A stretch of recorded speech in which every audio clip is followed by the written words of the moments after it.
دوای 20 ساڵ چاوەڕوانی لە 2003 بۆ 2023 خاوەنی زەویەکانی هەشتی حەسارۆک لە هەولێر هیچ خزمەتگوزاریەکیان بۆ نەکراوە.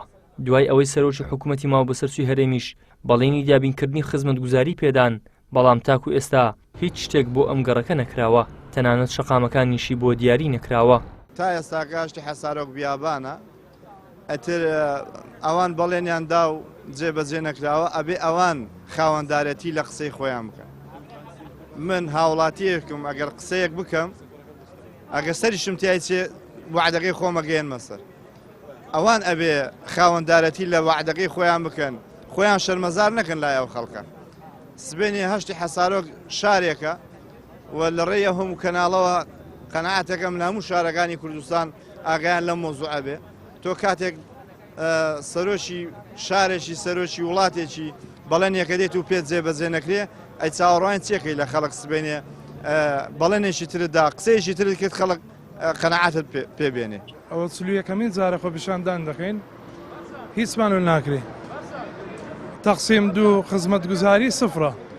تەقسیم دوو چاردەوەرەمان هەموو پێنجی حەسارۆکانە هاوکاریە، بێرکۆتە، قەرەبووە، هەولێری نوێە، سێ بەردانە لە هەمووی تەقسیم دوو دەکرێت بەس لەوێ ناکرێ.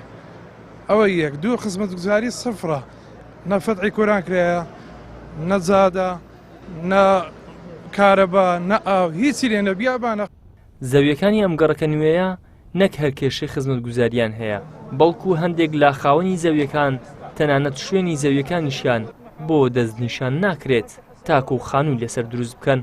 وتی بڕۆنەوە فەتحی شەقامەکانتان بکەن. ئەو هەفتەیە ئەوە ڕێک مانجێکە، یەک مانگەی سەمنەوە چاوەڕێمە، ئەوە لە پاش مانجێکەوە هاتوومەتەوە ئێرە چاوەڕێکم بزانم مەحافظ چیمان بۆکات، چ کارێکشی بۆمان کردووە. بەس فەتحی کۆڵانەکان منی سە نازم زەویەکەی خۆم بیکەمە خانووکە، بەزام زەویەکەی خۆم فەتحی کۆڵانەکان نازانم بەخۆی.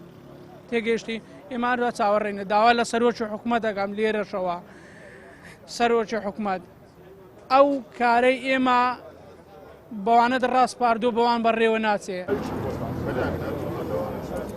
دوای زیاتر لە 40 جار لە گرتبوونەوە لە سەر زەویەکانیان و لە بەردەم ئەنجومەنی وەزیران و وەزارەتی شارەوانی و پارێزگاری هەولێر، بەڵام تاکو ئێستا خاوەن زەویەکانی هەشتی حەسارۆک بێئومێدن و نەیانتوانیوە هیچ کەڵکێک لە زەویەکانیان بە مەبەستی نیشتەجێبوون ببینن. ئیدریس محەممەد، کەناڵی ئاسمانی پەیام، هەولێر.